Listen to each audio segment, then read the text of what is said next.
سورہ نساء رکوع نمبر 2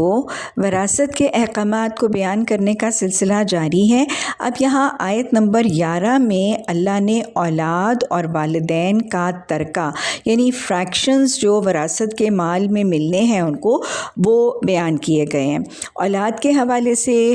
پہلی بات یہ بتائی گئی ہے کہ اگر ملی جلی اولاد یعنی بیٹے بیٹیاں دونوں ہوں تو بیٹوں کو دوہرا اور بیٹی کو اکہرا حصہ دیا جائے گا، یعنی بیٹے بیٹیوں کو 1:2 کی ریشو میں دیا جائے گا۔ اور اس کی بیسک وجہ یہ ہے کیونکہ بہت زیادہ تنقید ہوتی ہے کہ اللہ نے قرآن کے احکامات میں عورتوں کے اوپر پھر مزید ایک حق تلفی کی ہے، ادھر گواہی عورتوں کی آدھی، اب یہاں پہ وراثت میں حصہ آدھا۔ اصل میں یہ کہ اللہ نے مسلمان عورت پر کسی قسم کا مالی بوجھ اور اکنامک بوجھ ڈالا ہی نہیں ہے، ان کو صرف نان نفقہ ہر طرف سے دلوایا گیا ہے۔ اس لیے جب وراثت کا مال ملتا ہے تو ان کو آدھا اور دگنا مردوں کو جن کے اوپر ہر قسم کے ریلیشن شپ کا مالی بوجھ اور اکنامک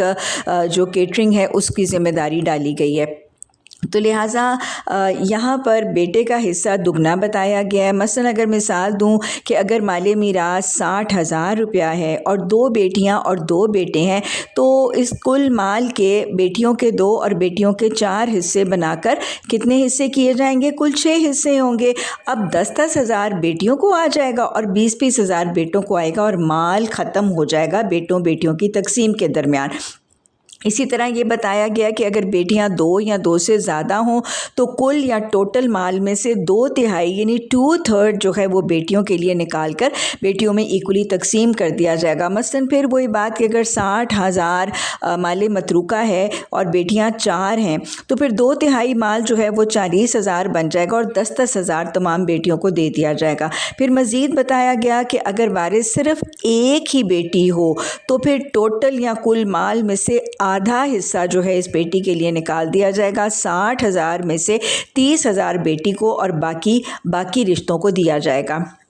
والدین کا ترکہ بیان کرتے ہوئے بتایا گیا کہ اگر میت لا اولاد ہو یعنی بچے نہ ہوں تو ماں اور باپ دونوں کو چھٹا حصہ ہے، لیکن اگر میت یعنی جو شخص فوت ہوا ہے وہ صاحب اولاد تھا تو پھر حصے الگ بیان کیے گئے ہیں۔ ازواج کا ترکہ یعنی بیوی کا شوہر کو اور شوہر کا بیوی کو جو ترکہ ہے وہ یوں بیان کیا گیا ہے کہ اگر بیوی شوہر کی وارث ہے اور وہ صاحب اولاد ہے تو بیوی کو 1/8 حصہ، اور اگر وہ لا اولاد ہے تو پھر بیوی کو شوہر کے مال میں سے 1/4 حصہ ملے گا،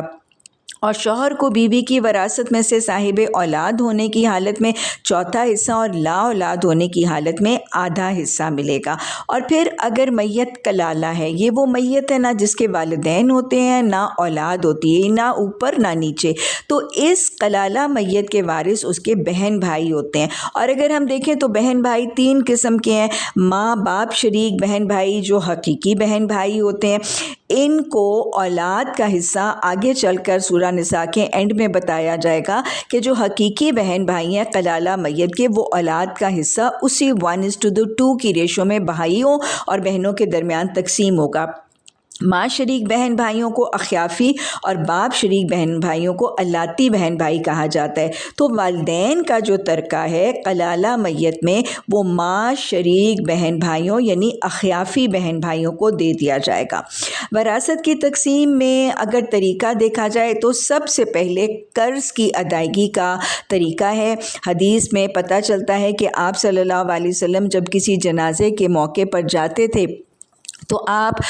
جو تمام حاضرین ہوتے تھے ان سے پوچھتے تھے کہ اس میت پر کسی کا قرض واجب الادا تو نہیں ہے؟ اگر کچھ قرض واجب الادا ہوتا تو سب سے پہلے آپ یہ کہتے کہ مال متروکہ یا مال میراث میں سے ادا کیا جائے، لیکن اگر کوئی ایسا مال نہ ہوتا تو پھر آپ وارثوں سے کہتے، اگر وارث دے سکتے نہ یا دینا چاہتے نہ ہوتے تو اس کے رشتہ داروں سے کہتے، پھر قرابت داروں سے۔ لیکن اگر کوئی بھی اس کا قرض میت کا ادا نہ کرتا تو میت کی کراہت اور ناپسندیدگی قرض کی حالت میں دفن کی جانے کو کنوے کرنے کے لیے آپ جنازہ خود نہیں پڑھاتے تھے، آپ تشریف لے جاتے تھے اور اپنی جگہ کسی اور کو جنازہ پڑھانے کے لیے مقرر کر دیتے تھے۔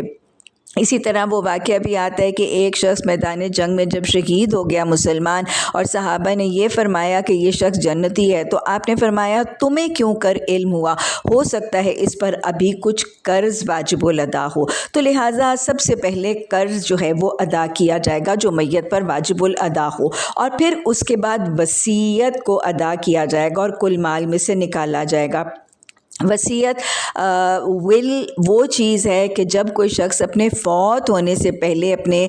مال کے بارے میں تاکید کر دے کہ میرا مال فلاں فلاں مقاصد اور فلاں شخص کے لیے استعمال کیا جائے گا، وصیت کرنا جو ہے وہ شریعت میں جائز ہے، اور مال میں 1/3 1/3 آف دا مال پر وصیت کرنا ہمیں حدیث اور قرآن سے ثابت ہے۔ اور وصیت کی اجازت بنیادی طور پر اس لیے دی گئی ہے کہ یہ مال اس شخص کا ہے تو اس کو اس کے اپنے مال پر کوئی استحقاق حاصل رہے، اس لیے اس کو اجازت دی گئی ہے۔ اور مور اوور اس میں سب سے بڑی حکمت عملی یہ ہے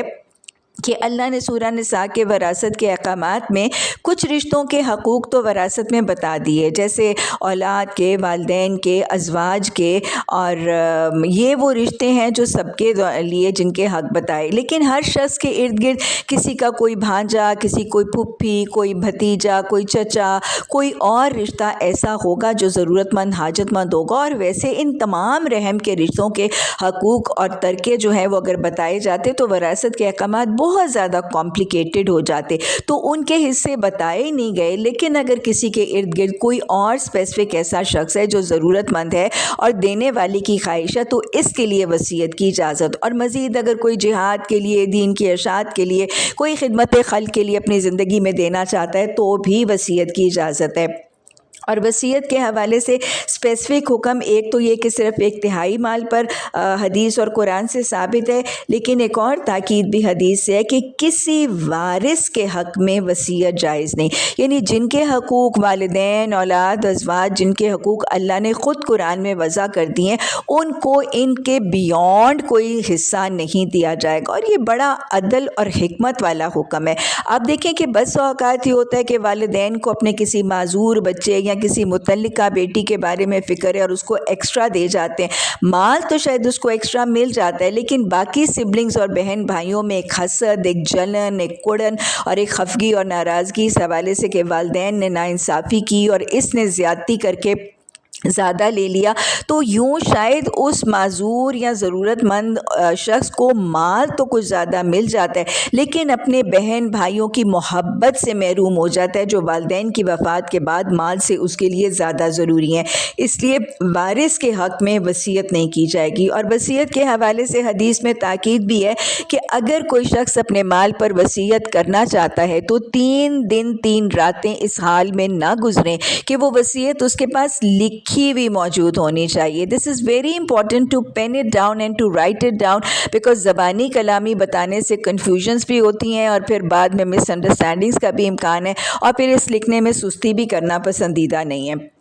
تو وراثت کو تقسیم کرنے کا طریقہ، سب سے پہلے جو مال متروکہ ہے اس پہ قرض نکالا جائے گا، پھر وصیت جو 1/3 مال سے کم ہے وہ وصیت کر کے مال نکال دیا جائے گا۔ اگر ملی جلی اولادیں ہیں تو پہلے والدین اور ازواج کے فریکشنز نکالے جائیں گے، اور پھر ان کے بعد ٹوٹل مال میں سے جو مال بچے گا اس کو 1:2 کی ریشو میں بیٹوں بیٹیوں میں تقسیم کر دیا جائے گا۔ لیکن اگر بیٹا نہیں ہے، صرف بیٹیاں ہی ہیں، تو پھر بیٹیوں، والدین اور ازواج کے ترکے یا فریکشنز ٹوٹل یا کل مال میں سے نکالے جائیں گے،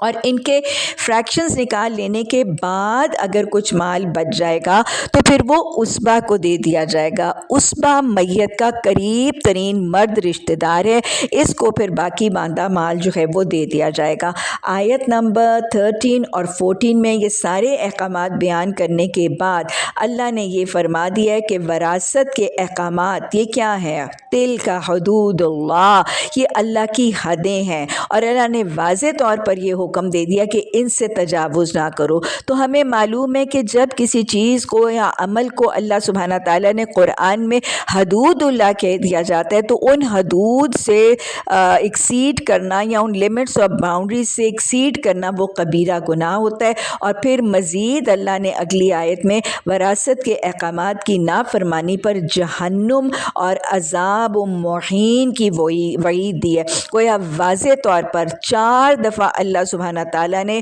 وراثت کے احکامات کی کمی اور نافرمانی کو کبیرہ ہائی لائٹڈ گناہ اناؤنس کیا ہے۔ اللہ ہمیں وراثت کے احکامات کو سمجھنے، شرح صدر ہو کر کھلے دل سے ان احکامات کی اطاعت اپنی زندگی میں کرنے اور اسی کی وصیت اور نصیحت اپنی اولادوں کو کرنے کی توفیق عطا فرمائے۔